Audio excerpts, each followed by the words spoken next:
We gotta have the best quarterback room in the whole National Football League because I've never seen anyone or any team talk about a third string quarterback as highly regarded as our coaching staff and our fans. Welcome to Bart. Next stop, quarterback court.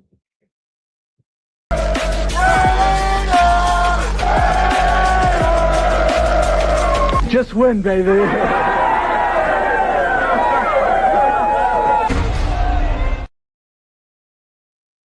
Just win, baby. What's good with it? What's good? Welcome to Bart, the Bay Area Raider Talking. It's your boy, Black the quarterback.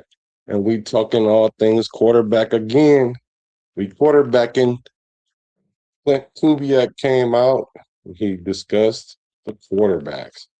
Hopefully, he brought a little bit of clarity to some of the fans out there that's wondering what are we doing with the QB1 position. So he kind of addressed it, and I think some people need to show a few of you guys how to read in between the lines because you guys are hanging on to every word. A lot of you guys, not everyone, hanging on to every word. What does that mean? Does that mean this? Does that mean that?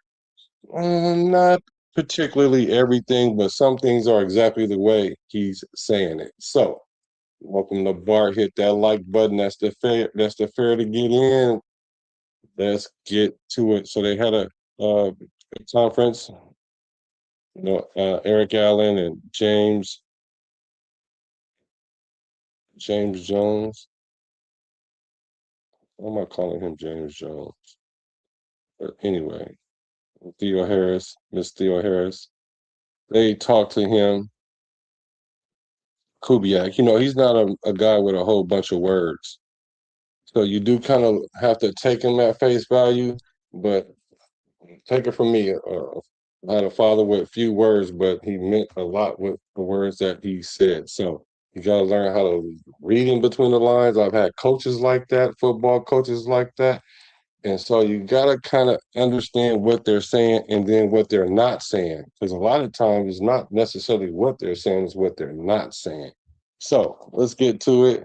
Let's get into it. Short center view where they talk to Kubiak, but exposes a lot. So let's get to it.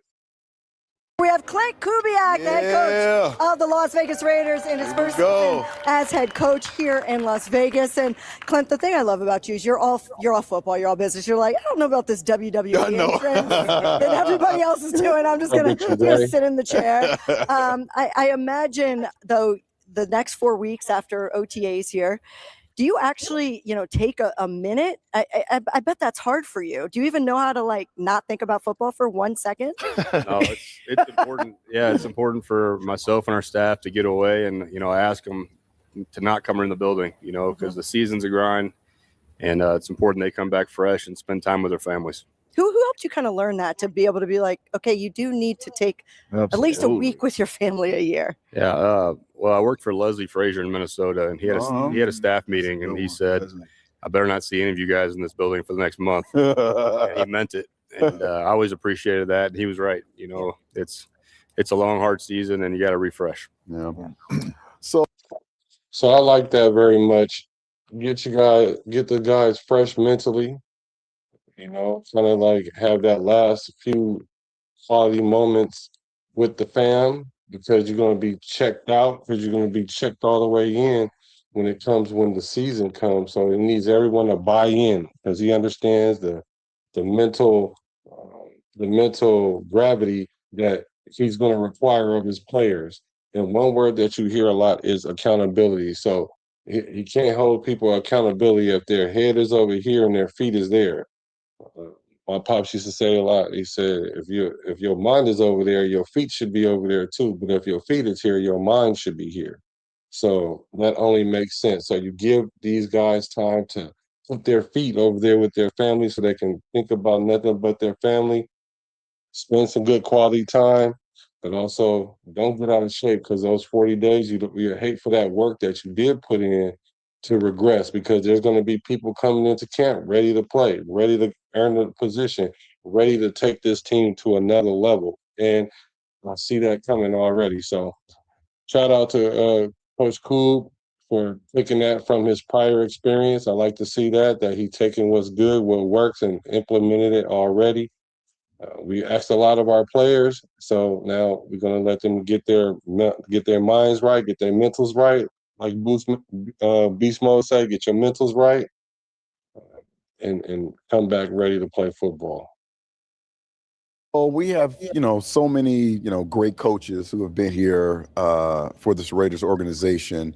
Talk to me about like your style of coaching and who kind of influenced you most. Yeah, well, I think that my style is to be a teacher, and because I don't play, our guys play. So it's important for me to get a staff of teachers that can download information into our guys' brains and then hold them accountable and then have them go have success on Sunday. So, I don't think a whole lot about my style. I just try to be a good teacher and try to hold guys accountable and then put the players in position to be successful on Sunday because it's all about them. It's got nothing to do with me or our staff. We don't do anything on Sunday, but on Monday through Saturday we have a lot to say to these guys. It's important we put good pictures in their brains, and when they get it wrong, we let them know. When they get it right, we let them know. But we don't walk past mistakes. I like that. What made you not put take the decals off the helmets and just kind of put that into the players' minds that that's kind of earned? Because I know in the back of their mind they probably assuming, man, when we take the field, we're gonna have the shield on our helmet. But to embrace, and what you got going on here, what was the decision to go through that? We've put a lot into our meetings this offseason about, what it means to be a Raider and the Raiders that have come before us. We spent a lot of time, learning about the history of the franchise. And I think it's important that the players knew that between themselves and the coaching staff that we're all trying to earn our jobs. And it's just a little bit of a symbol to take that away for the offseason, give us something to work toward. Absolutely. It's just an extra emphasis on putting the work in and make sure we earn it and do it the right way. We just sat up here with Jason Horowitz. Yeah, before they get into the quarterback, I do like the fact that he kind of like broke it down to the finest compound, went to the nexus, the nucleus of what it is to be a Raider. So in the chat and in the comments for the playback team, what does it mean to you to be a Raider? I think a lot of us have kind of lost that concept because I see a lot of things happening to our team and we're reacting certain kind of ways and it's quite irritating to me being someone that's seen the Raiders, from the mid to the highs, all the way to the Super Bowl, to the lowest of the lows, fighting their way back to the top, or to respectability, and to this point now that we have something that we haven't had in a long time. So it's good to see them going back to what makes this organization the organization. And so by earning your shield, it's essentially saying, hey, everybody here has to earn their job. And you hear Coach Kub say that a lot. It sounds like he's talking about himself too. And that sounds nothing more than a commitment to excellence because everyone's job is on the line. So I really like that. I like that approach. And if things go wrong, we'll know exactly where it's going wrong and we won't have to guess, or you won't have to have some kind of advanced analytical football mind to understand it. Similar to the situation last year, was people want to keep saying how bad Geno Smith is, but they never knew how bad the play calling was. You didn't really look at the plays, and I was telling them all year long during the season, like, he's sabotaging the team with the play call. I mean, I could tell that by playing quarterback. I played in the area where I had to call my own plays, and I also played in the area where I had close call plays. So you could tell when the coach isn't dialing up plays and going to put you in the best position to succeed. And that's essentially what this team is doing. And this is what this coaching staff is doing. So let's get into the quarterback situation. They're coming in hot. So buckle up. And between the four of us up here, we've got about, I'm not kidding, we had got about 230 years of NFL experience between us. None of us could figure out what we would do with the quarterback situation. And that's probably a good position to be in, right? It just seems like if Kirk goes out there, you're in a good position. If Fernando wins it, you're in a good position as well. That would be good news. How are you going to orchestrate the logistics of creating kind of that competition? And as Kirk said, may the best man win, and it starts in training camp. Yeah, I think we're giving guys a fair share of reps, and I would not count Aidan out. Aidan's had a phenomenal offseason. He's a professional. He's pushing Kirk. He's pushing Fernando. So I think John's, gave us a great group of 3 guys to work with. Jacob, our 4th guy, our young guy, is doing a great job. Yeah, let's not forget to throw him in there. Now, I know tomorrow when I wake up, there's going to be a group of fans that's going to say, see, AOC is in the race. AOC is in the race. Like, I'm trying to explain this the most respectful way I can, because people think I don't like AOC. It's not that I don't like AOC. It's not that I don't like him. I don't particularly like him if we're talking starter. The other day in the press conference, he was talking about he feels like he's a starter, which you should as a quarterback. You should have supreme confidence in yourself. But there's also the reality of it all too. So the reality of it is, we know that this guy is not better than Kirk Cousins or even Fernando. We know that for the simple fact that, one, his injury history, his inability to play a full season. Like, you can't be better than a quarterback if this quarterback can play the whole season or majority of the whole season and you can't. So I don't care what you do in your 5 games or your 6 games. And if this guy can play 16, 15 games, there's no comparison. But what I will say, though, is our quarterback room is pretty good, because if we were to do like we have been doing all the previous years, like I kept telling people, oh, we're going to play all of our quarterbacks. We're going to play all of our quarterbacks because our O-line was deficient.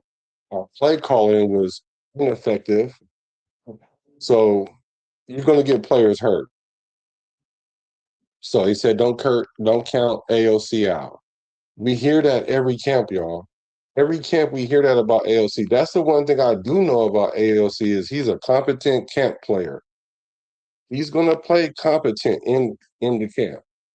Now, last year he got hurt in the camp, so he didn't get to play until the last game of the season. So, I mean, that's nobody's fault but his own. I understand that he hasn't. A lot of people say he hasn't had a lot of chances to play, and I don't agree with that. If you're a player, it doesn't matter. It's the NFL way. A coach can lose their job, a coordinator can lose their job. You can have 8 different coordinators. That should not be your excuse why you can't succeed or hold a position or grab a position when you get the opportunity. Because a lot of times you only get one. AOC done got a few of them. You usually get only one, maybe even 2 if you're lucky. AOC have had several times where he's came in, started, had the chance to put his fingerprint on the team, and he got injured. So, but reading in between the lines, you don't want to try to single out a player. That's why he added the 4th quarterback at the end, because really we know that he's not in the competition, but he's going to make it sound like they're all one big group. We're going to talk about them all together as one. We're not going to individualize any of the players. We're not going to make this guy look like he's better than that guy, because we want everybody to have an equal opportunity coming in. A lot of people say, AOC haven't had a good time, a good opportunity. There's no opportunity better than this one right here, y'all. We got a quarterback, a coordinator that's quarterback friendly.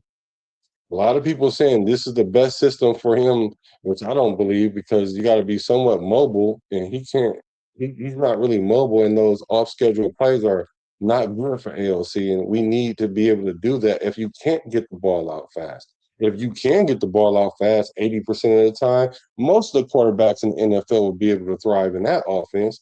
But it's the off-schedule plays that is really important. When things don't go according to plan, that's what makes you a competent quarterback, not the ability to make a read in 3 seconds and throw it there. So, um, so I think that our quarterback room is pretty strong. I think it's pretty clear distinction between the levels of play. There's no real competition there. Like Kirk Cousins is going to obviously be QB1, regardless of what happened in camp. And it's not because they're just giving it to him because they gave him the money and he's the veteran. And it's not his job to win. It's not Kirk Cousins' job to win. It's Kirk Cousins' job to lose. Because he's the one with the experience. He's the one with the knowledge. He's the one knows what's going on already. It's a difference between sharpening up a tool than trying to make a tool from scratch in Mendoza. No matter what kind of steel you use, the Valerian steel or whatever they use in Game of Thrones. So, but let's see. Like I said, I know a lot of people are going to crash out because he said that, but basically that's so that where there's no distinction in the quarterback room and they're all one group. And that's why he added Carter at the end there. So we just got to give them reps and make sure all three of those guys get time with the ones. And, it'll reveal itself. But, I think if we went and played the game tomorrow, I would take any one of those three quarterbacks. I'm really excited about all three of them.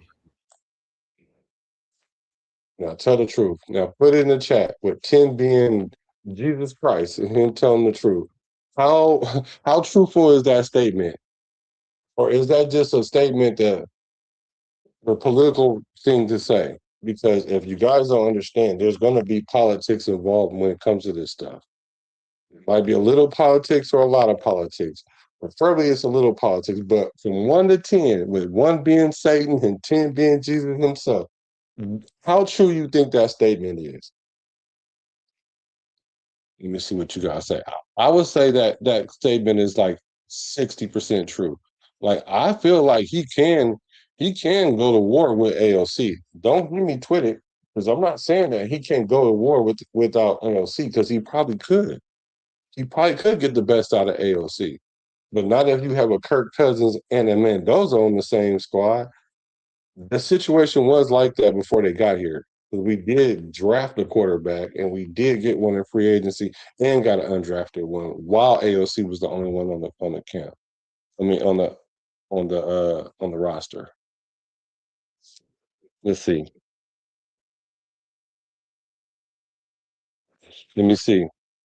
What you say, Zay? Man, this is the first time in forever I fuck with a coach we hired. Right. I mean, Gruden was cool. Gruden was cool. He was all right. I'm a little bit more higher on Kubiak than I am with Gruden. I do like Gruden a lot, though. It's just that when he was with Rich Gannon, he had the advantage of having like a quarterback coach on the field, because Gannon really was kind of like a coach too. They was like a year or so apart in age, really. So they always was having a pissing in the wind contest with each other. But that was a good thing, as long as they didn't bump heads too much, which they didn't. But I liked Gruden, but I really like this hire because we have a competent play caller with a modern play play style. I mean, the Kubiak system is not the most modern system, I guess, but it's modern in the way you can tweak it, and also it's modern because it's fresh to us. Because a lot of our play callers is like, if this person ain't open or this don't work, there is no plan B in this. It's either gonna work or not. That's what made Geno Smith look so bad last year. He drops back. The play is designed to go to this guy. Even if you got other guys running around, the play is designed to go to this guy. The defense know it. The defense jumping it. Not only that, they know we're not running the ball, so they're going to run around the edges, pin their ears back. And then, so when he hold the ball, oh, he's holding the ball too long. But then when he throw it, oh, he's throwing all these interceptions. Like, really, the play calling matters. The play calling really is, like, I would say, like, at least 60% of the success of the play, maybe even more, like 70%. Because if you got a 50-50 play, now you're relying on the quarterback to make an athletic play when you really want the quarterback just to make the play and then make an athletic play when it's necessary. But you don't want him to drop back all the time trying to do that. Let's see what you say, Zay. He said, I tried telling people that last year before the season started that Geno was going to struggle because the situation with Seattle was way better than here. He got weapons in New York. He going to be better. Zay, thank you, bro. I'm telling people the same thing. Like, look at his stats, what his stats going to be this year. Geno Smith is a 50-50 quarterback, right? And I said that coming into last year, Geno Smith is a 50-50 quarterback. He's going to come in, give you 2 touchdowns and an interception, or he's going to give you 3 touchdowns, no interceptions. But the following week, he might give you 1 touchdown, 2 interceptions. Or he might come in and throw 3 touchdowns, 2 interceptions. He's going to come in, win 2 games, might lose 1, then win 1 game, then lose 2 games. 50-50 quarterback. All depending on your play calling. So what I do know is that Chip Kelly did not like Geno Smith. And what Chip Kelly thought he was going to do was sabotage the season, get him thrown off the team or benched. So then that way we can come and get him a quarterback that he liked. Because I promise you, if Chip Kelly was the offensive coordinator and he had Mendoza, our playbook wouldn't have looked nothing like it did last year. If Chip Kelly was able to pick the quarterback that he wanted coming in instead of Pete Carroll's quarterback, then it would have been different. It would have been different. But he tried to be too smart, like he was on the field, thinking he was the smartest guy in the room, and he tried to outsmart everybody. But Raider organization did something that they normally don't do, and that's pull the trigger, pull the plug. He pulled the plug on it, so I was proud of them for that.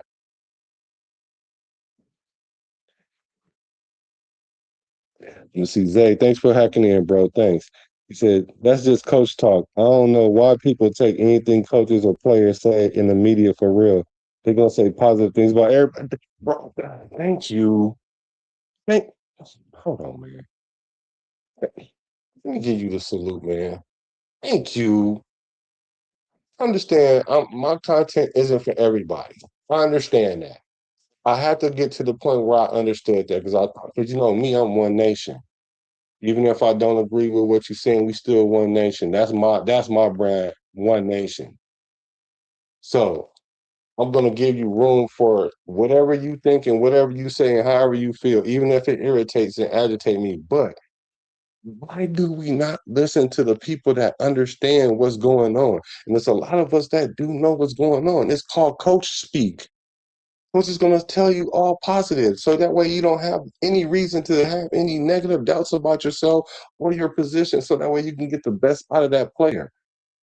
Coach Kub already said it. We're going to make sure everybody get reps with the ones. So then when you put AOC with reps with the one, see, he's on the depth chart. He's going to be better. He's higher than Mendoza. Mendoza's going to be 3. And see, like, you guys are looking into this way too deep and making it too complicated. It's OTAs. OTAs don't even matter like that as far as depth-wise. What does matter is what the depth chart start like when training camp, and that only matters 30%. Because that can change all through the camp, depending on how you play when it's on. Like, as fans, we should be already exhausted to the point where we're like, I just want to see the pass. Because if you ever played, you know that there are spring ball champions, people that play good in spring at the spring ball. Running all over the field, knocking stuff down, intercepting it, juking with the running back when ain't nobody tackling you. The receiver catch the ball and keep running. All that stuff is cool until you start hitting for real. When you start hitting for real, have some people chins in their hearts. When you have to make a business decision, and speaking of business decision, go and hit the like button and hit the you feel me right underneath the screen and hit the subscribe button for your boy one time for the one time. So Zay, thank you for letting me know you got it, bro. Thank you. Because I feel like I'm talking to myself, in echo chamber by myself when I say these things, and I'm only saying these things to help us with our PTSD, post-traumatic Super Bowl deficiency. I know that's what it is. I diagnosed this. I've diagnosed this for the whole nation. I've seen it. I diagnosed it. I'm here to help. Kumbaya. Kumbaya. I'm here to help. Let's get to it. Let's see what you say, bro. Gruden had the being a Raider thing down. Yes, for sure. Nutty Raider Nate, what's up, Raider? Opening day against New England, Geno shredded and disappeared in game 2. Well, he did. But a lot of that was because of the play calling. It was the play calling. He was always running for his life. And then they had blocking issues. You can just look at the lineups. They was having tight ends blocking D ends and not even in position. You won't see that this year. You will not see that this year. Justice for 12, what's good with you, Budrin? AOC played in 21 games in 3 complete seasons. To me, that's a career backup. I'm gonna leave that where it's at. I'm gonna leave that where it's at. Because that's factual. OTAs are a game of 10 soldiers for the coaches. Yeah. Good point, Webb. Good point, Webb. It is. It's for you to get in shape for camp. They don't even run. They don't even run. They don't even run a quarter of the playbook in OTAs. Like they don't even put themselves in positions where players get hurt by trying to do a bunch of things. So that's why I don't understand why we're already saying, well, this person is going to be here and this person is going to be there and this person is going to be there. The only way you can know that is if this player is already incrementally better than this player. And this player is going to have a camp that's out of this world. He's going to have to make a maniacal jump. Just like the Kirk Cousins and Mendoza thing. You're trying to take a person who learning how to play quarterback the NFL way versus someone who's already been doing it. Remember, I was telling people playing football, playing quarterback under center for Mendoza is like he's going to have to learn how to do a dance like salsa. You have to learn the steps. Yeah, it's cool. You can look at the video on YouTube. You can watch other people do it. Even Kirk Cousins do it. You can do a little bit in OTAs to simulate snaps and all that other stuff. All that stuff is cool. That's learning how to do the dance. But remember, you're in a competition with a person who's not only know the dance, they've already done the dance so well. They've scored 4,000 yards 7 seasons. And all the other seasons, he was trending towards that, even the ones he got hurt. So you should know that they're incrementally different. They're not the same. And that gap is not going to be usurped by a player that's going to play well in some preseason games where you might not be playing no starters for real. They're not even blitzing like that, although they're starting to blitz more, but you're not even playing the first team like that. Preseason games is not like regular season games. So you're not going to be able to see if this guy's better than this guy. You can see if Kirk Cousins is off. You can see if he hit a wall and if he loses his position. That's not the guy that we're going to have coming in here. Like the only thing that's really going to stop Kirk Cousins is an injury. And that's the only thing that really stopped him other than politics. We've already eliminated the politics, but we as fans and the media is keep trying to insert this thing that Mendoza needs to start game one. Well, I just want to see what he do. Like, I mean, like, see what? For what?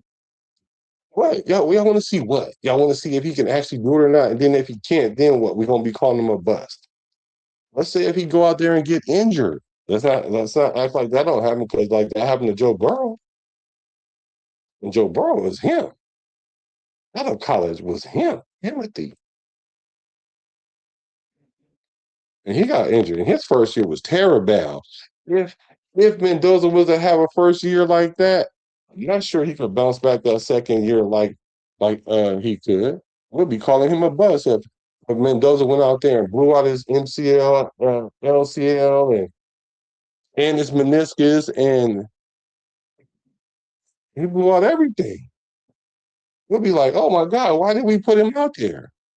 When we got a Kirk Cousins. Like, we went and got Kirk Cousins first, y'all. Let's not forget that.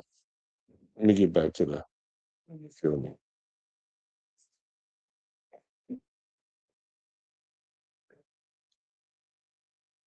Oh yeah, for sure. Yeah, yes. The point being, game one showed that the capabilities was there. Yeah, yeah, the capabilities is there, and our team was not as bad as we're not a 3-win team, y'all. I've been saying this since last year. We weren't a 3-win team. See, you win championship from the top down, not the player around. Top ain't right. The bottom is not. The players are not going to outplay the system, y'all. The players is not going to outplay the system. You can't outplay the system. And if the system is trash, then the best you can do is be mediocre. Mediocre. You can even overachieve a little bit, but then get to the playoffs, and then the real teams that's really like that are going to beat you.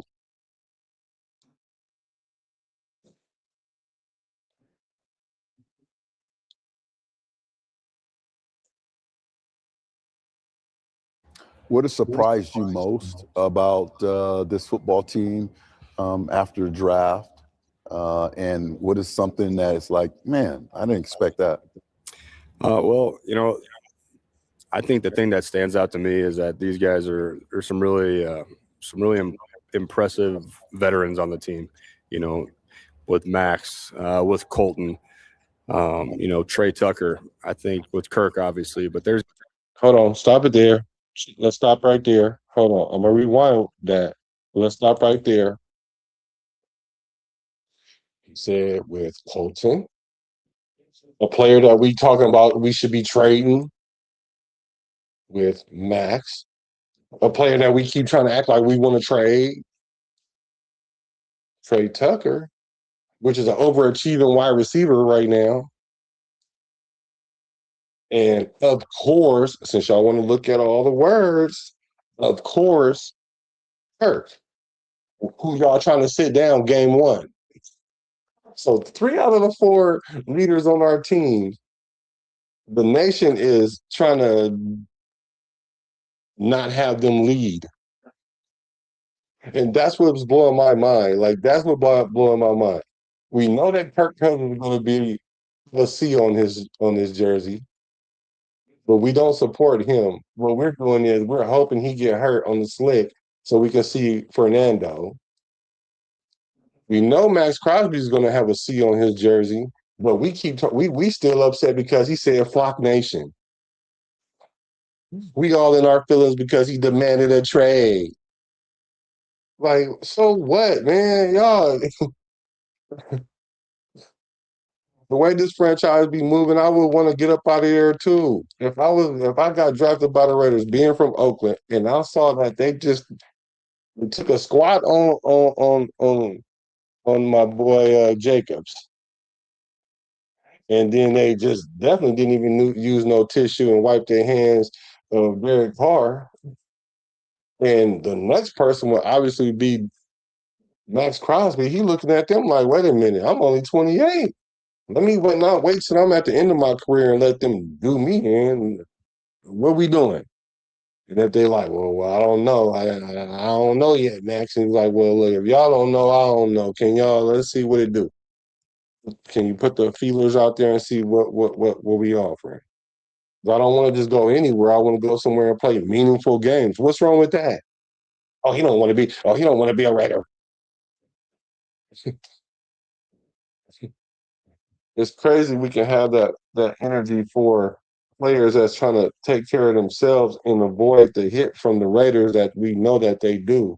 But then when the Raiders do things like sit Derek Carr the way they did, whether you like Derek Carr or not, that is not how you were supposed to treat him at all. But we don't hold no funk against the Raiders behind that. We still talk crazy about Derek Carr. Josh Jacobs, same thing. When Josh Jacobs got in trouble allegedly, what we do, we talked about him on like he's still for the Raiders. He ain't even on the Raiders. We just do our ex players bad. Now, that's not to say they do them all the way bad, because of course we have this historic franchise where they are in the building. But you ain't gonna see Josh Jacobs there later on in his career like that. You're not gonna see Khalil Mack like that. He can't even stand us. And Derek Carr, one moment he's gonna come back, the next moment he want to retire, Raider come back, sign one day. Uh, it's just too much. So for Max to want to protect himself, yeah, he probably shouldn't have said Flock Nation. I agree with that. But am I going to hold it against him to the point like I got more issue with it? I need you to have like about 12, 13, 14, 15 sacks. I'd rather have a gripe against that than because you said Flock Nation because you thought you was traded. So that's just me, man. I hope y'all get over that, man, because like Colton Miller is obviously like the anchor, well, one of our anchors, because I said we got a yacht at the O line. You gotta have two anchors. Colton Miller is probably gonna wear the C on his chest too. But we don't support our captains. So how do y'all think we gonna win if we don't support our captains? The fortunate thing is we're not the ones playing, and they are.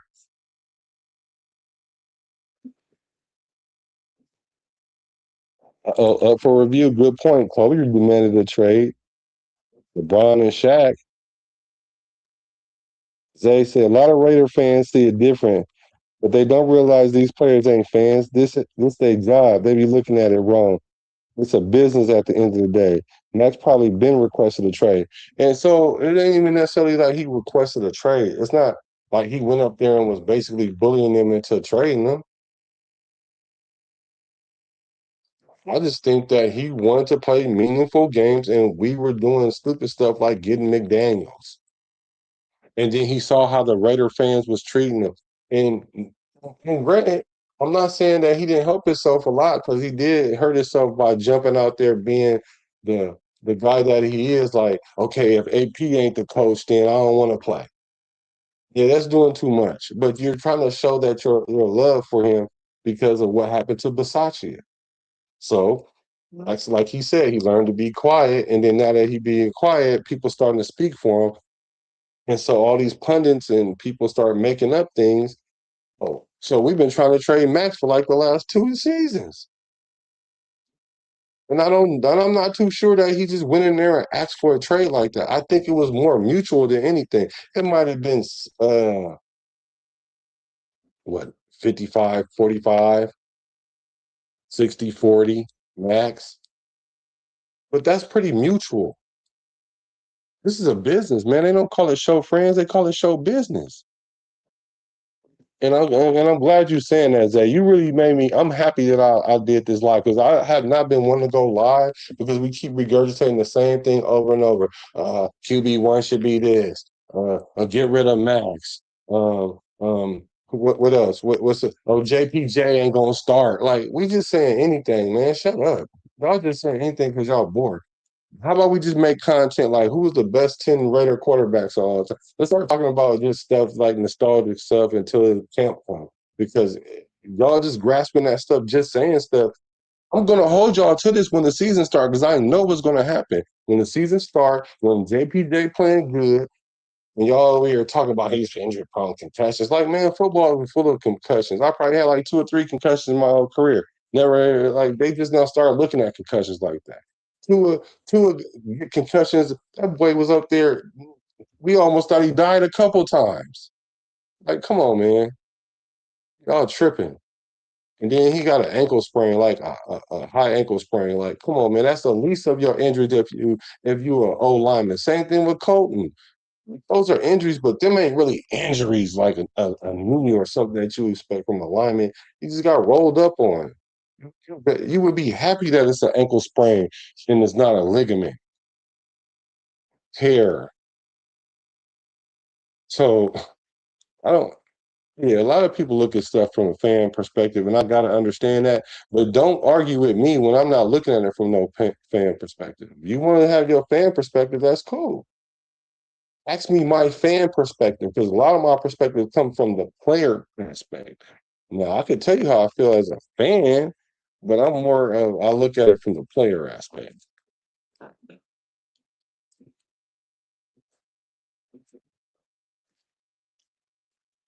Let's see. Yep, once a Raider, always a Raider, right? Webb says, since the trade rejection thing never happened before, we should adopt the McDavis attitude, Mr. Davis attitude, and approach it with with an open mind. I agree. I totally agree.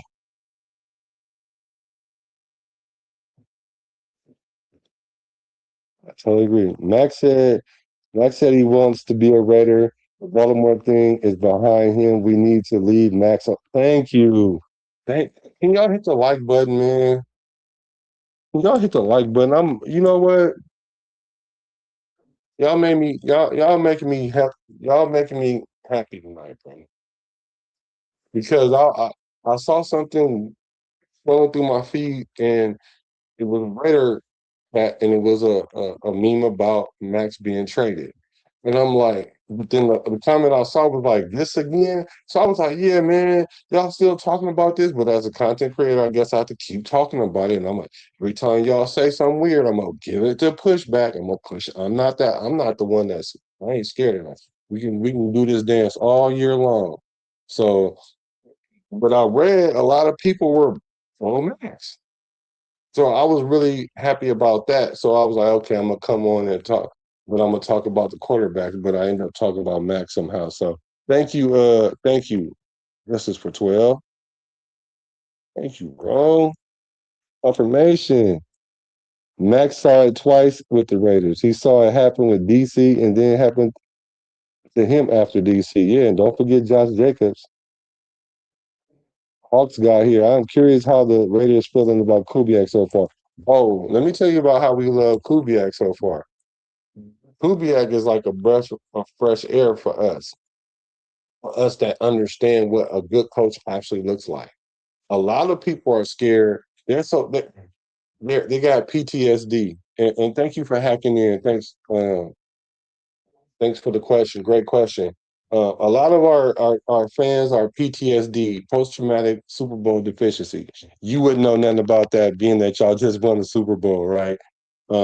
So what happens is sometimes when something good actually happened, it's too good to be true, especially when you're used to thinking something's going to be good and then it turns out to be bad.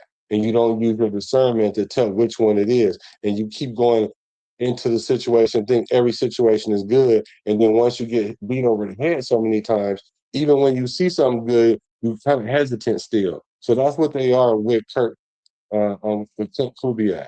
We know that it's a good hire. It's the hire that we all wanted, but now that we have it, we scared. I'm not scared. Because everybody was talking about this 4 games and 3 games this year. And you notice that creeped up a little bit. I know I had a little bit to do with that because I kept trying to tell you that don't even make sense. That don't even make sense that we're playing the last team in all the divisions and we have this new system and all this stuff that you guys are telling me that we're only gonna win 3 or 4 games when I know we wasn't even a 3 or 4 win team last year. So they're starting to get a little bit more confident.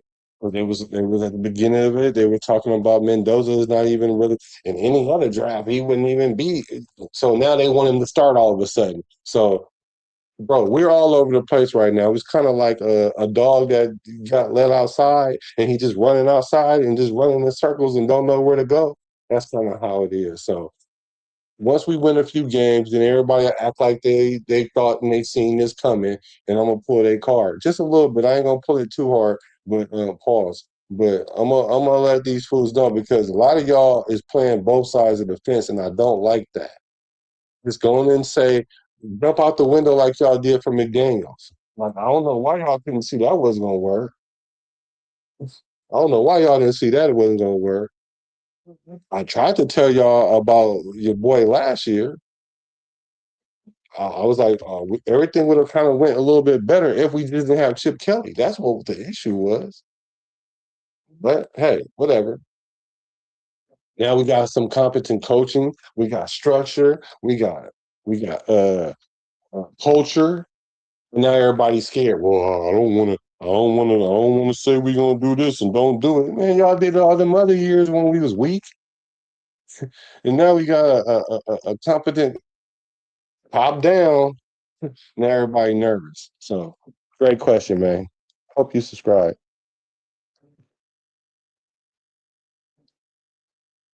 Let's see.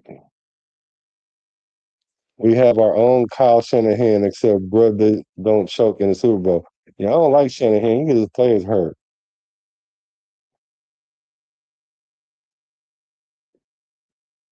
He always gonna get his players hurt. Starting with RG3.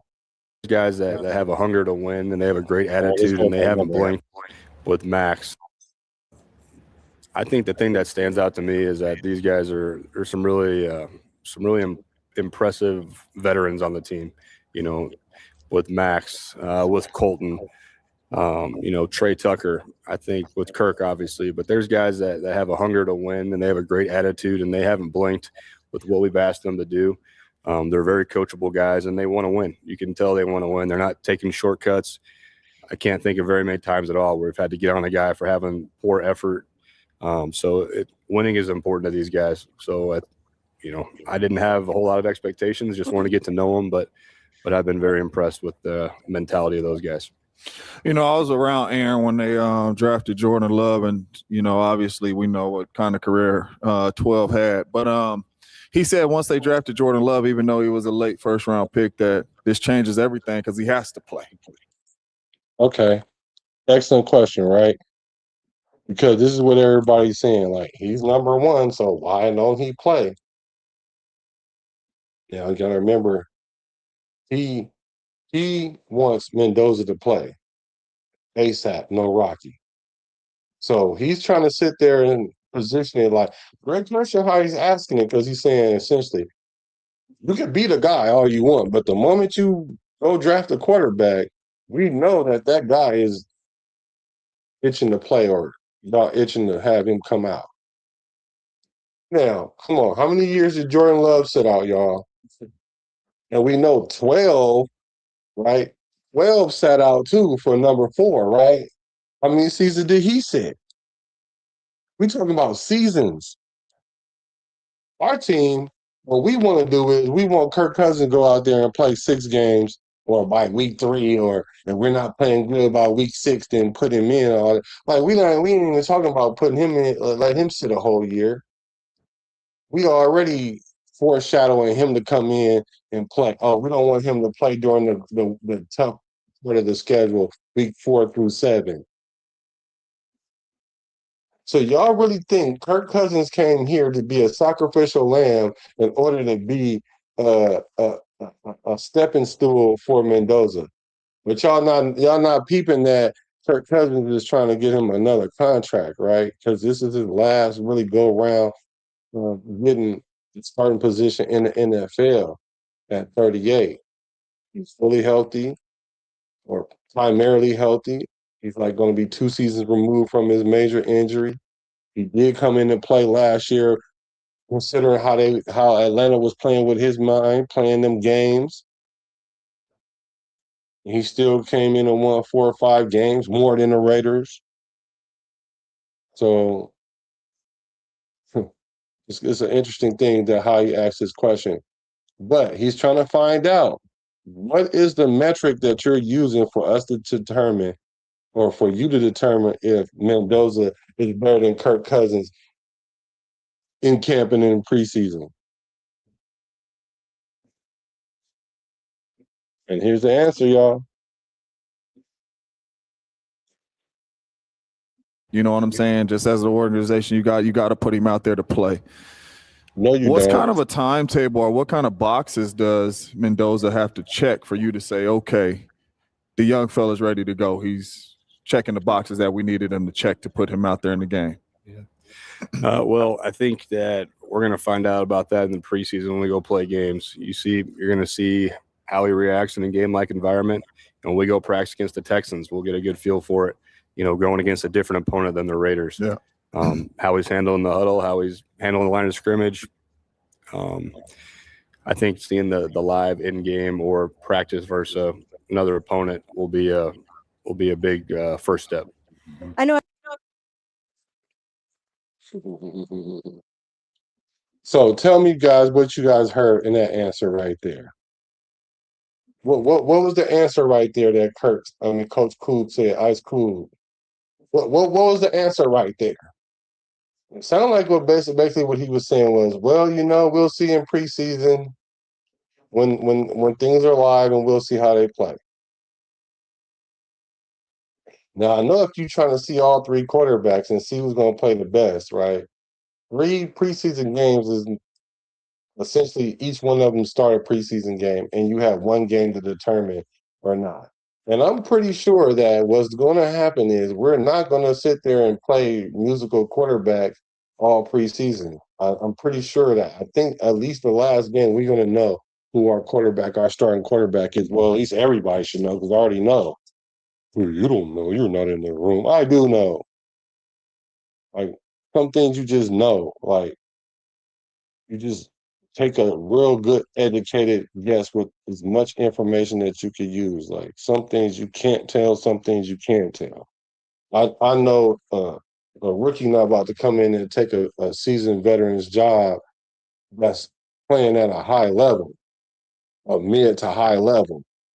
Y'all want to say, well, Derek Carr took that job. Well, first of all, Kirk Kubiak is,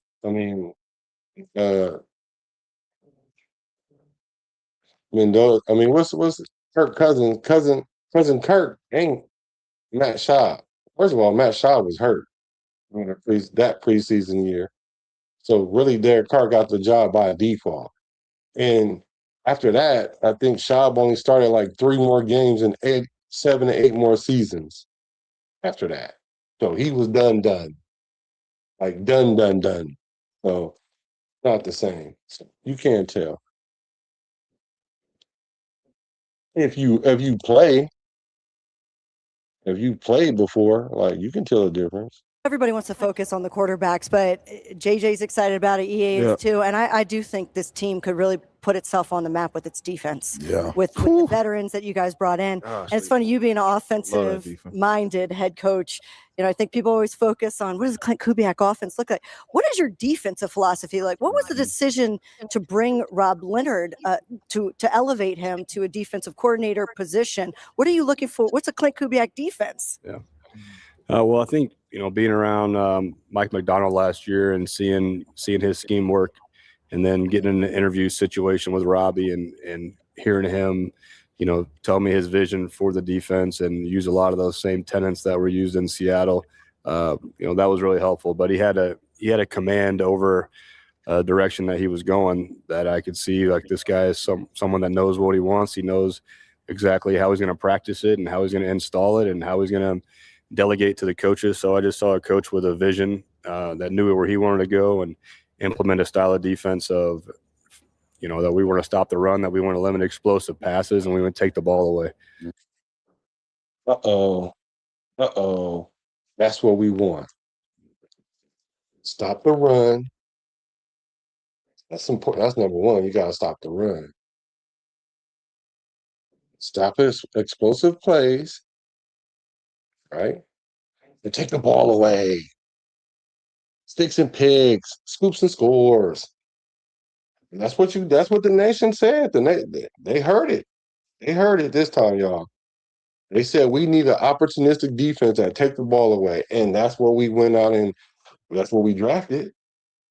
That's what we got in the free agency, run stoppers. That's what we got. Wade Walker in mental reps until he started being on the field. Kobe mental reps Dean. So that's what we got them guys, so they can run downhill, stop the run. That's why we changed it at 3-4, so we can gap it. Everybody know this is your gap. You go run through this gap. This is your responsibility. We're gonna scheme it. So he liked what Coach Robbie had. He already had a platform, know what he wanted to do, very decisive mind, had a plan, knew how he was going to execute it. I mean, like, why not run with it? Especially you got players that are already bought in. So I'm really excited about our defense. I know our defense is probably going to be the weaker link of the two, but that's not saying a whole lot, being that you got Coach Koob being like a mad scientist over there. And I'm telling you this, and this goes to the question that my boy just asked: how do we feel about the O line? We'll go to it because I think this O line is better than any O line Coach Koob had to start with. Because a lot of the O lines that he started with individually, them players were mid to not so mid. We got 3 linemen. We have 3 out of 5 linemen that we know. 2 of them for sure is in the top 12, top 15. Holt Miller's top 15 left tackle. I think the number is 12, but let's just say 15. Or Lindenbaum, top 1 or 2, 3 centers. JPJ, although everybody want to sit there and make all these mystical assertions about him, we know that he's a competent lineman. So he's not lower tier, he's mid to high. So we already have a better head start at the O-line position than normal. Let me get this question right here. Let me see. It says,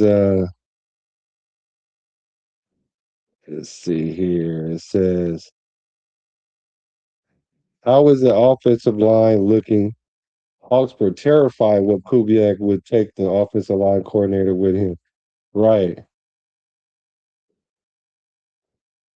But he decided to stay with the Hawks.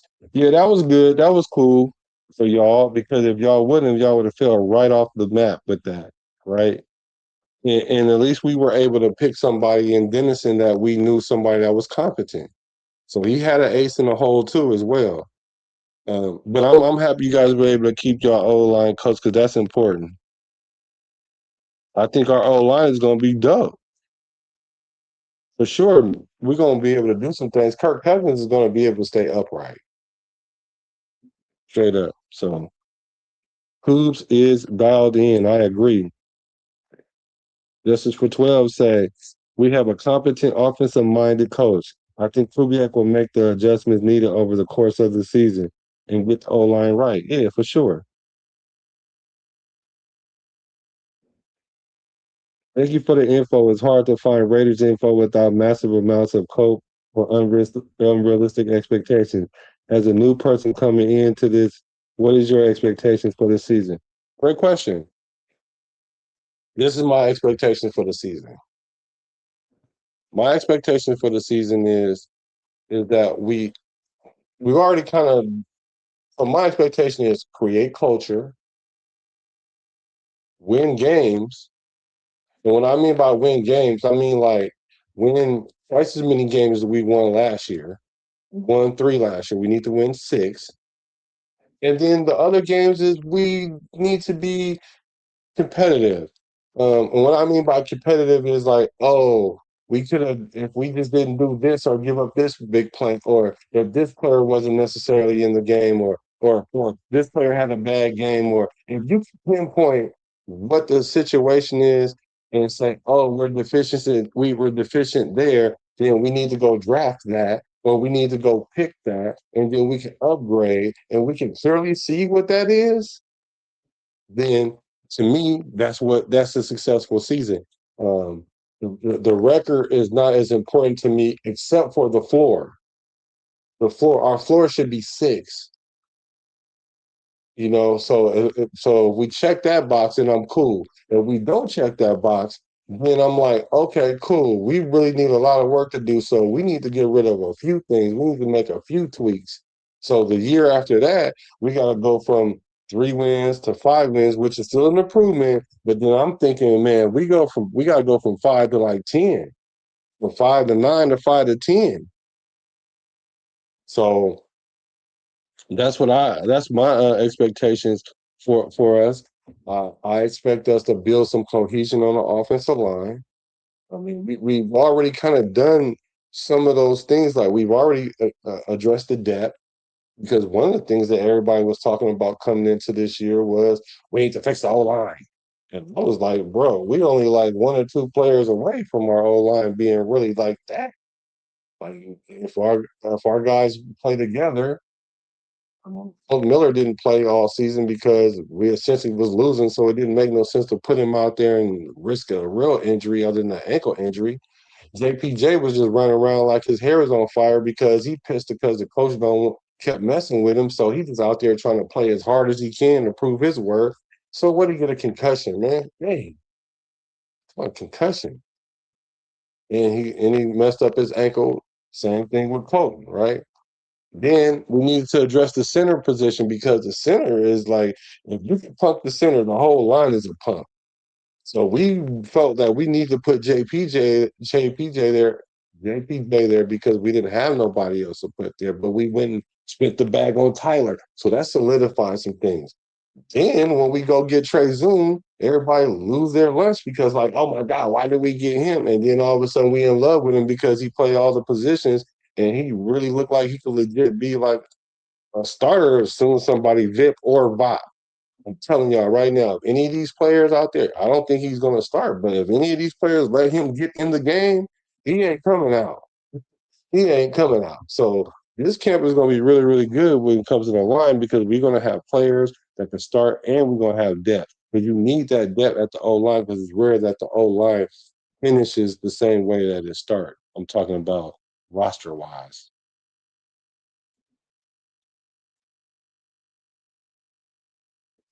So that's what my expectations are. I expect the defense to be all right. I expect us to show promise. I don't expect us to be world beaters yet, but I like to see competency. And I think that's what we will see. Frank Webb says, I want the team to win. I don't care if 43-year-old George Blanda is at quarterback. What you know about the old man? My dad used to tell me about Blanda. He was an old man, and Blanda used to play quarterback and used to be a field goal kicker. So he said, I don't care if it's Blanda, huh? Please protect Mendoza. Make sure he has a line. Yes. Yes. And you're not even a Raider fan, and you know that. Okay. What's that? Smigmal? I don't know, but I want to know what that is. It says, if I was Kubiak, I'd tell that guy get a sniff of coffee and silence, or get a stiff cough of silence about Mendoza until I start talking about it. Let me read that again. If I was Kubiak, I'll tell that guy get a stiff cup of silence about Mendoza until I start talking about him. Don't worry when I'm going to start Mendoza, homie. Who are you? Who are you? The real ones came out tonight. The real ones came out tonight. The real ones came out tonight. I keep trying to tell these fans, I'm like, why are y'all keep bringing up Mendoza when Kubiak clearly has said, this is the plan. This is what we're going to do, and they haven't deviated for that. Just because he comes on the interview and be like, man, Mendoza's great. He's as advertised, and he's great. He's leaps and bounds, tons of progression from bro, tons of progression in OTAs. Oh yeah, Kirk is this and AOC. Don't sleep on AOC. Like, yeah, he gotta do that.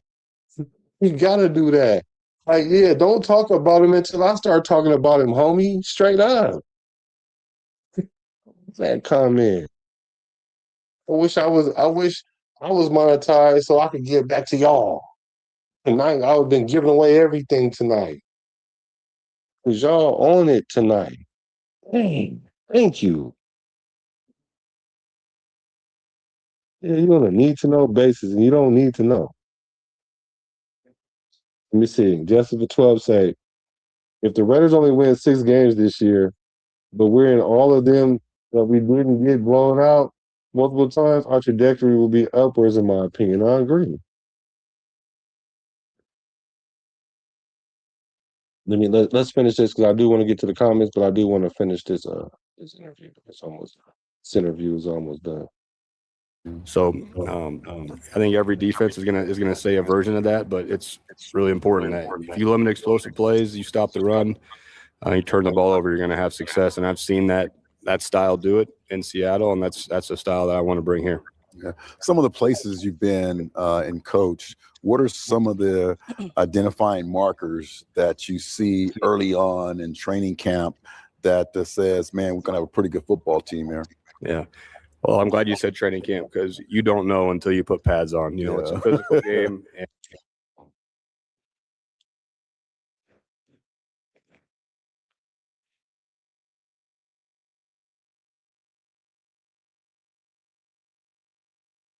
You really don't know until you put the pads on.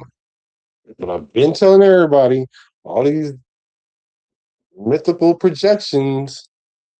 You don't know how that dude gonna act once he start getting hit. You don't know what's gonna happen. Like I said, there's a lot of players that play well that when they got the shorts on and helmet, but when they have to make that real business decision, I'm talking about make it over and over and over again. Yeah, some people that used to be in the front gonna slide to the back like that Homer Simpson meme, like you just gonna slide back into the grass because you're just gonna fall off the radar. So thank you, coach. And I hope everybody else understands and stop making all these assertions until they start hitting. And this time of year, we can't put pads on. We have helmets. There's so many rules. There's so many plays we're not practicing, styles of plays because of, not wanting to get guys injured or put guys in a rough spot. So we'll know in training camp. We'll know what kind of team we're going to be. And when do you know? I don't think you know till you really start playing games. But as a coach, you can feel how disciplined you are. You can feel if you're making plays in practice against sound defensive looks. So it's more of a feeling. I wish I could give you more than that, but it's a feeling. And then I think really when we go to Houston, we go practice against an elite defense there with D'Amico. We're going to have a really good feel for where we're headed. Yeah. As a wideout, I still feel like I got a down left in me. I'm always going to tell you that. Saying that every time you're up here. Just in case, I get my jog on every morning. But talk to us a little bit about the receiver position. They're young. Is it anybody that's kind of like, man, that stood out to you that's kind of, having a good OTA that you like, hey, man, he could be, a big part of our offense? All right, everybody, pay attention. This is are we worried about our wide receiver room question? Great question. Yeah, well, I knew Trey was a good player, but he's done a heck of a job in the offseason. He can just run all day. Jalen Naylor coming from Minnesota has been excellent. I know Brock is not a receiver, but Brock has been he's a tight end, but he does. Hold on. Wait a minute. Hold on. Wait a minute. I don't know how many times I tried to tell y'all that the tight end is not a wide receiver. I don't know how much. Brock is our wide receiver one. And I was kind of confused at first because I was like, okay, well, he's not a wide receiver. No, for those who are saying that he playing the role as if he was the wide receiver one, I could get that, but he still's not wide receiver one, though. although he's playing that role, right? And that's not even good to have your tight end to play wide receiver one. That's not good. That's how you get your wide receiver. That's how you get him hurt, your tight end hurt. Really, running them all over the field like he was the wide receiver one. Now, I'm finally glad that somebody, a coach that y'all trust Koob. I trust him too. He clearly just said he's not a wide receiver. Tight ends are not wide receivers. And I'm going to tell you a little insight. I'm going to give y'all a little insight. Our tight ends are going to have to block this year. Our wide receivers are going to have to block this year. Why do you think they're so muscular this year? How about the Gruden? The other Gruden, young Gruden, Jay Gruden, right? Getting our guys into shape because they're going to have to block this year. Our tight ends, both of them, are going to have to block this year. Something that we're not used to Brock doing, because they're really linemen that could catch. So we're going to be blocking a lot this year. So thank you, Coach Koob, for clearing that up. And all these people are going to keep trying to call him a wide receiver, and tight ends are not wide receivers, man. Thank you. People think I know everything. No, I just kind of know what I know. A little bit of both. He's been guys that you like, hey man, he could be, a big part of our offense. Yeah, well, I knew Trey was a good player, but he's done a heck of a job in the offseason. He can just run all day. Jalen Naylor coming from Minnesota has been excellent. I know Brock is not a receiver, but Brock has been he's a tight end, but he does a little bit of both. He's been excellent. And just like the other players, though, you don't really know until you start getting pads on. So I like where we're headed. Some of the young guys, that we drafted, Malik Benson has done a phenomenal job coming in. We have some undrafted guys that have got a lot more reps than normally would for maybe a veteran taking a day here or there. So we got a long way to go. We'll see what happens here come training camp. Coach Kubiak, we appreciate you being here with us. Thanks for taking a little bit of time. I know you like getting back to football. Yeah. I know this is not your favorite spot, so thanks for talking a little football with us. Thank you guys. Appreciate it. Can't wait for I like the fact that Koob don't like the media, or he not one of them guys that need to be all in front of the camera. All in front of all in the videos, right? So I do like that. He did say Malik Benson. I've been trying to make an assessment of Malik, right? I'm not too sure about him. I won't know until they put the pads on. But just from what I've seen from him, like, he might be a good pickup in, I think, we got him in the 6th round or something like that. And I think a lot of people are overhyping him, and I don't want to say that, because when you're a 6th rounder and you're in the conversation, it's kind of say that you're overhyped. So it's kind of like you really putting your mark on things. Do I think he's going to make the 53? If I had to guess, I'm going to say yeah, because, I'll just have to – just looking at his skill set, I think he can be groomed into a real solid number 2 wide receiver. But I did see some things where a lot of his catches were closer to the line of scrimmage than further away, which we plan on using him because of the speed that he has. He has some deceptive speed. He has some real good game speed, it looks like. But 4 of his 5 touchdowns were 40 yards or more. So he does have that skill set as well. So he's kind of unique. So that's somebody that I'm going to be watching for once they put the pads on, because that'll tell a lot, especially with receivers. Because with receivers, if you go out there and you show out when it's live, that means you're reading the defense. That means you're catching the ball. That means you're making plays, and it's going to always stand out. So I'm looking forward to him playing and seeing what he got going on. Let's look at the comments here. Let's go to the comments. Justice for 12 says, on paper, it looks good. Unfortunately, I'm not sold on our defense yet. I think our offense will be okay. And that's fair.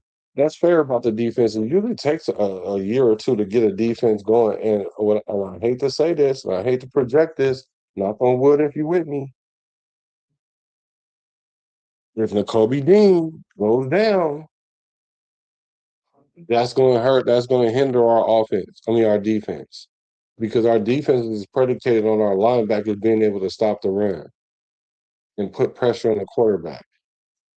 And if we're playing musical chairs at that linebacking position, then that's going to make for a long year and make the defense look subpar. Because then you're going to expect the D line to do what the linebacker should be doing. And the D line can't do what the linebacker should be doing. So then consequently, that means the safety's got to do it. And that's how you end up with two safeties with over 100 yards in tackles. And that's not usually good. We got both your safeties with more than 100 yards, 100 tackles. I mean, not 100 yards of tackle, but 100 tackles.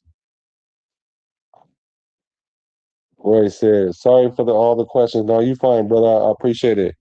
But what is the feeling about the GM Spytech? I can't read him because last year was strange as a Hawks guy. I couldn't understand it. So the thing about Spytech is a lot of people are high on Spytech, but they didn't really know how good he was. They didn't know how well he drafted or how he maneuvered. We were hoping the best for him. Even if you were to look at our draft coming into this season before the draft, there was some skepticism and because we did draft a couple of old linemen and neither one of them played really that much. One more Grant more than the other. And plus Pete Carroll was of the school of thought that he didn't want to play his young players till later in the season, which makes sense because you don't want to put them in early, they get injured or they get overwhelmed and then they never recover and then the veterans get hurt and then now you scrambling and scraping like Diddy. You scrounging and scraping. So I can see why he was like that, but consequently, linemen didn't get to play a lot. Our wide receiver Jay Betch didn't play a lot.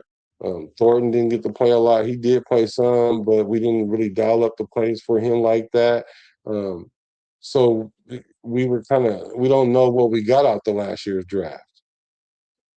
Even coming into this year's draft, a lot of people was losing their lunch over the Trey Stoops thing and the Trey Zoom thing. Like day two, everybody was upset about that.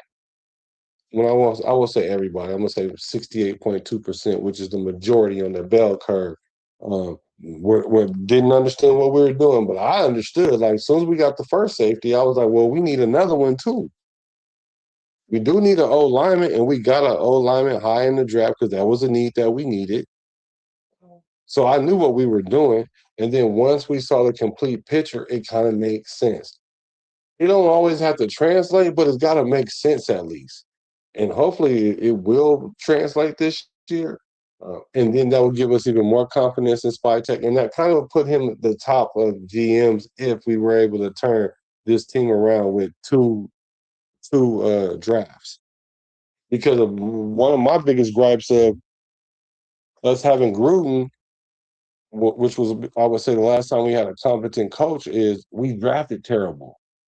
Like we like to try to blame Derek Carr, which he was a silver lining for us, a silver and black lining for us. But I don't understand why people are so hypercritical of Derek Carr when he was keeping this franchise treading water.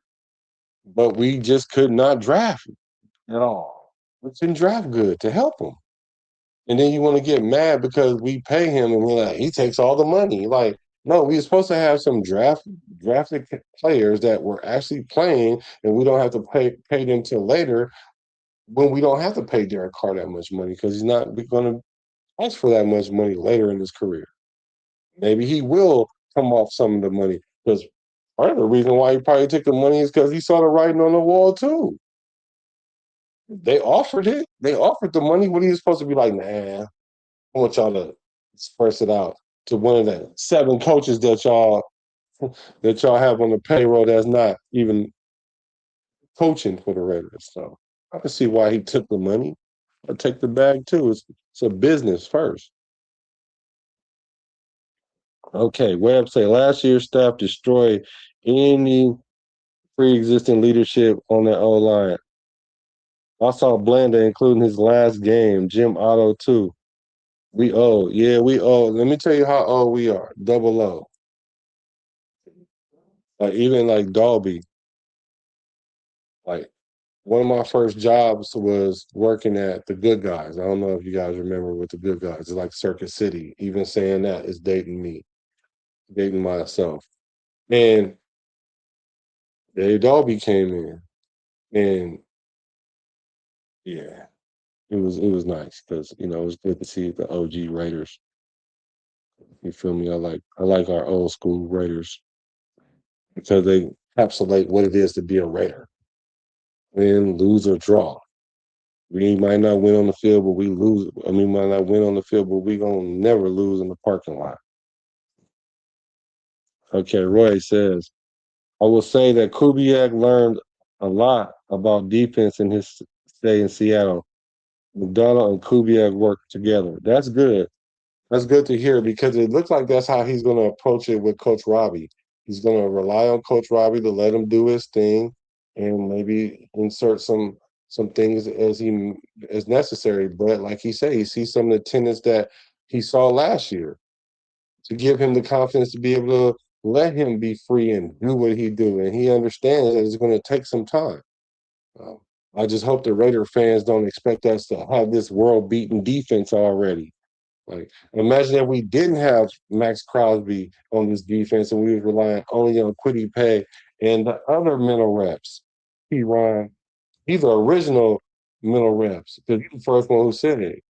Ron Crawford. I ain't seen nothing from him or heard from him since he said he was taking mental reps. So we'd have been relying on those guys. Not to say that they're not going to ball this year, but that's what we'd have been relying on. So I think our defense will be okay. Give us a year or two, and I think we'll get the results that we want. Justice for 12. A tight end is basically an offensive lineman that can get exactly. They said he's not as stiff as Thornton, and he got more game speed. We're talking about Benson. I don't know if he's faster than Thornton though, because in that Patriots game, had Geno Smith been able to throw it anywhere towards the end zone, that boy was so out of here. He was so out of here.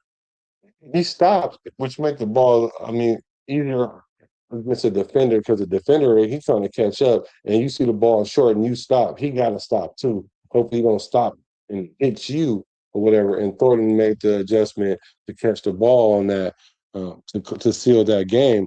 But I like Thornton a lot, but it seemed like he's kind of one dimensional. And Benson's a little bit more than that. So I get what you're saying. His release ain't all that. And he can't get in and out of his breaks that smooth either. For me, he's better than Thornton, but he ain't all that.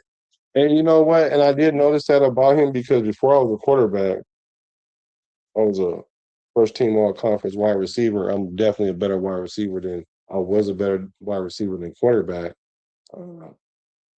But I just had to play quarterback because I was like, why am they not throwing me the ball all the time? Because I stay open. But then once I played quarterback, I understood kind of how that worked. But he does have, his transition, getting in and out of breaks or whatever is not necessarily the best. That's something you can work on. But what makes him a force multiplier? His ability. I like the way he catch. He has soft hands. Like his hands are soft. Like whenever you see the ball, it just falls in his hands. There's not a bunch of moving around. He's fluid with it. He's confident with it. I do like that. And then the fact that he has deceptive game speed, and so that means if you can scheme him open, then he can probably make some plays. DT, you just gotta kind of like Randy Moss him. Not to say he Randy Moss. I'm not saying he Megatron, none of that. What I'm saying is you got to play him like the traditional X receiver. Let him line up outside and run deep or deep ends, deep outs, back shoulders, age, those kind of things. And so he's kind of limited there. But I'm looking forward to see how DT progress this year because he started last year. Let's see. Roy says a good sign, a good GM and head coach synergy is so hard. I hope this year that both are aligned for you guys. Thank you. I appreciate it. I don't see why not. I don't see it's already there. I mean, even this Max Crosby situation could have caused a rift. Let's just say, um, when new coaches come in, they do want to get rid of certain players, and those new players could have included JPJ because that's not Kubiak's guy, but I don't think he want to get rid of him. I wouldn't get rid of a decent lineman. Same thing with same thing with um, who else? Who else did that's not there? That's not. Oh yeah, it could be like Max Crosby because he could be like he had locker room issues or cancer or he want to be traded or whatever it is. So we want to get rid of him, similar to Khalil Mack when Gruden did that because Gruden came in and cleaned up shot, got rid of a lot of our good players. Crabtree, because he pretty much gutted our team, but he wanted to put his players in. So it could be an issue. That could have caused an issue with that whole thing. But I think we're playing with house money. Matter of fact, I'd like to think that the football guys blessed us for once that we're able to revamp our defense and then get our best player back on top of it. So that usually don't happen. So I think we're looking a gift horse in the mouth with that one. So I think we should be really excited about that. So I'm happy about it. I like our GM. I like our head coach. Like I said, we win championships from the top down, not the player up. So it looks good for Mark Davis. Then got out his own way. Finally, thank you, Mark Davis. He's doing so much. He's selling the team a little bit at a time, but that's another conversation for another day. But he got out of his own way. He letting Spy Tech, the Spy Hunter, do his thing. Just moseying along, making moves. He even got us a draft pick for Geno Smith. Can y'all believe that? So and he got McCoy. So they're doing good up there. TB12. I had some questions about him because some of his decision making was, but what I do like about the Raiders though is it's okay to make a mistake. Just don't try to double down, triple down on the mistake. Like make an adjustment. Like that's what we did. We got rid of AP because I'm sorry, I like AP too, but he just was not head coach material. He couldn't even call. He didn't know when to call timeouts. He didn't know when to go for it on fourth down. Like those are basic things that you can learn in Madden. Not to say, not to disparage him like that, but he just wasn't prepared yet. So we pivoted off that. We even pivoted off the Pete Carroll thing. We could have gave him another year with another coordinator. We pivoted off that, but that's because we went after um, Kubiak. So I like what we're doing in the front office. I do. Yep, you got wheels, no doubt. So yeah, I like that press conference. It might have cleared some things up. Unfortunately, I know what's going to happen is tomorrow when I wake up, there's going to be some thumbnails with AOC on it talking about don't sleep on AOC. If I didn't know no better, I would think that he's just trying to like make him sound good so that way when we get ready to trade him, instead of getting a fourth round, we can get a third round, or instead of getting a fifth round, we can get a fourth round. But I think the projected is like AOC is a sixth rounder. So maybe we can get a fifth round. So I don't know. Here's a couple things I was thinking about this whole week one starter thing since we talking all things quarterback. This is not a quarterback battle. I don't think that Kirk Cousins would sign up to do the same thing that happened to him last year. You bring me in, I'm the projected starter. I get that he didn't say he was a projected starter, but he really did. Kubiak did say it because we're going to sit Mendoza down, right? So that's pretty much saying he's a projected starter. The best player going to win is an easy thing to say because we already know the best player is Kirk Cousins, barring injury. So it's not a QB battle.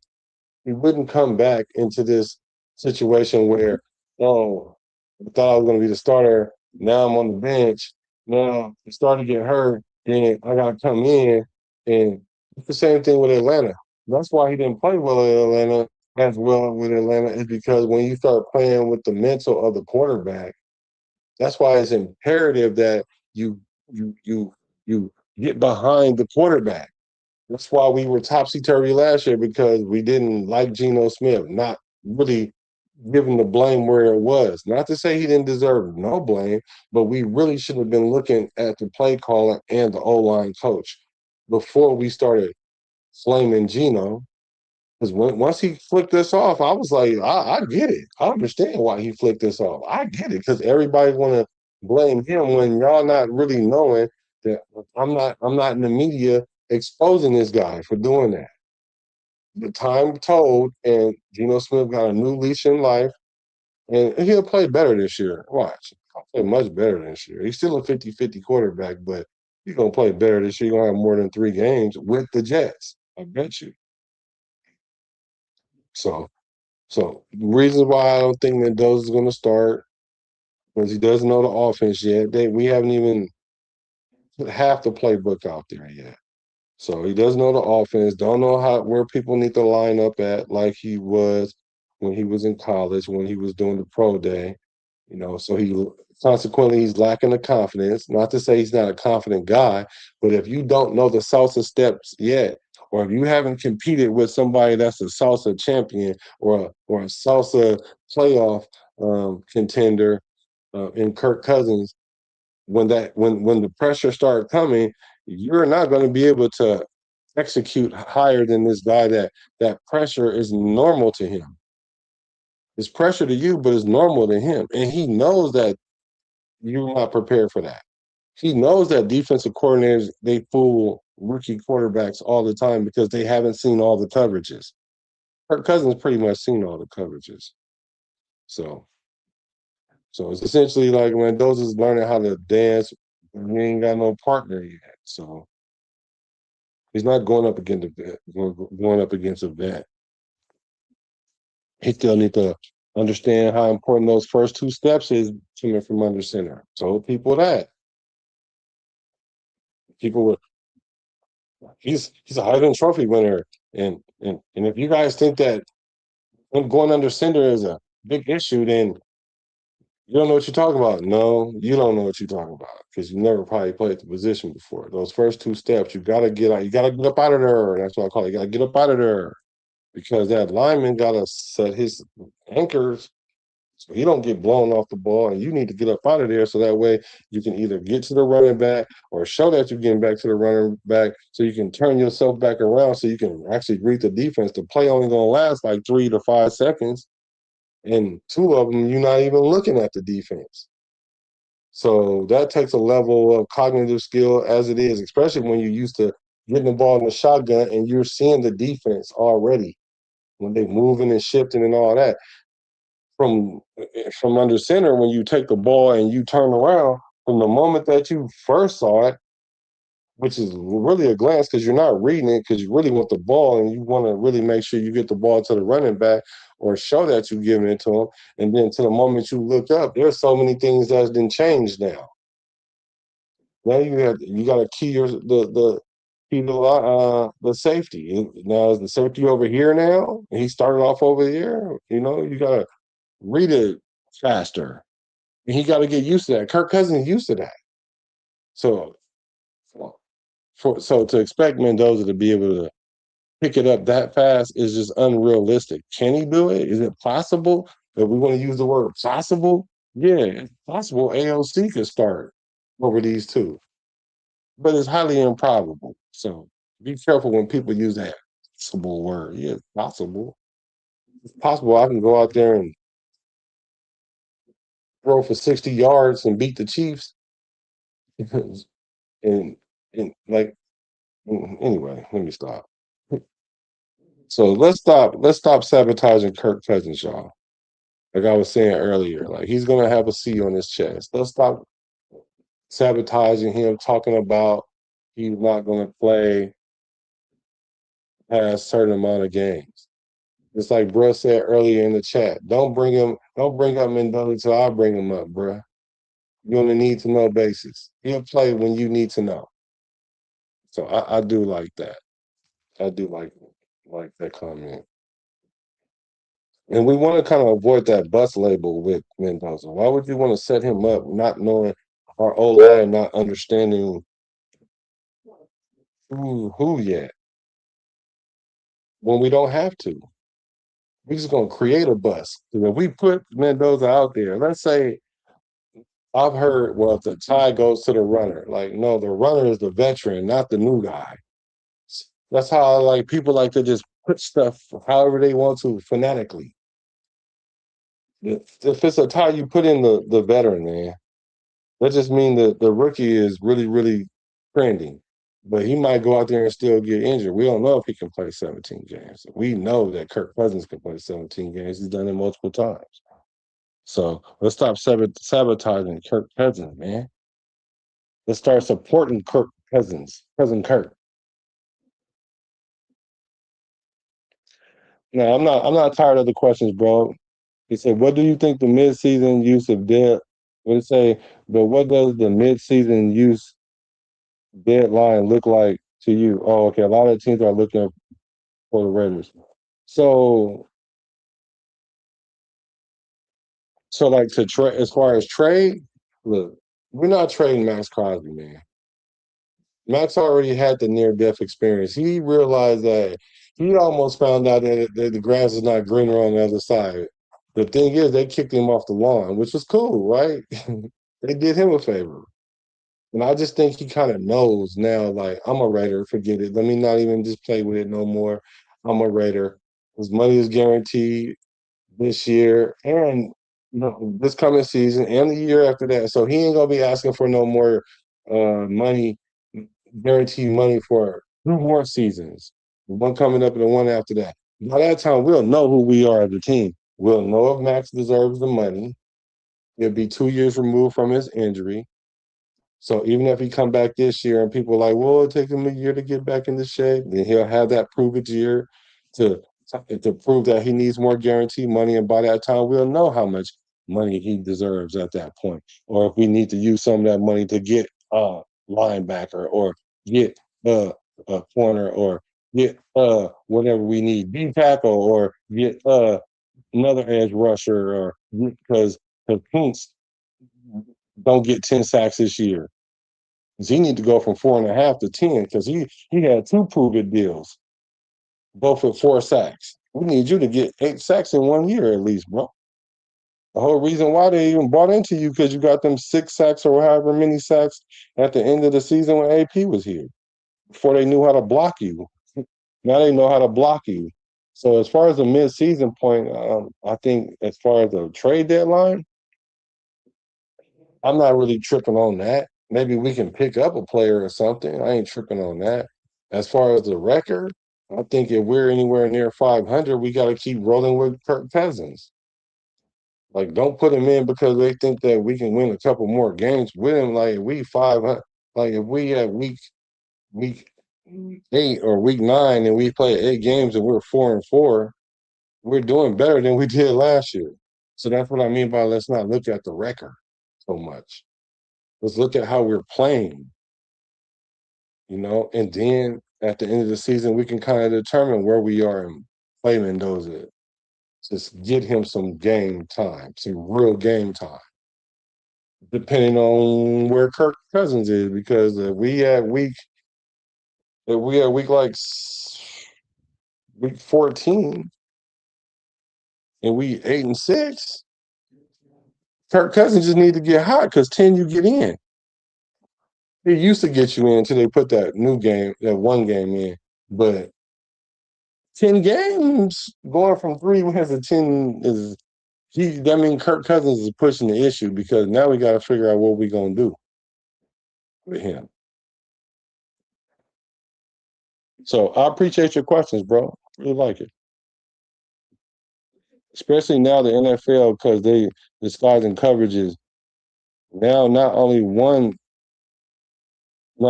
just pre-snap, but post-snap. They doing it. Yep. Seattle coach be doing that. QBs don't know what to do. Right. Yeah. That's facts. What does the best case scenario versus the worst case scenario look like for the Raiders? Best case scenario is we go to the playoffs. That's the best case scenario. Worst case scenario, we win 3 games again. Worst case scenario, we win 3 games again. Worst case scenario, we stick Mendoza in there and we wet the bed. And worst case scenario is AOC starting. And I think I better leave it at that. Hey, make sure you hit the like button. Make sure you hit the subscribe button. Because when I get to talk about AOC, they not so happy. And I appreciate y'all pulling up. I'm gonna ring it up. From the Bay to LA to Las Vegas. Let me see. You got a question. I also like Kirk Cousins' analysis of the Seahawks. He's a very smart guy. Yeah, hopefully he wins us some. I'm a Raider, from the Bay to LA to Las Vegas. Recipes to Al Davis.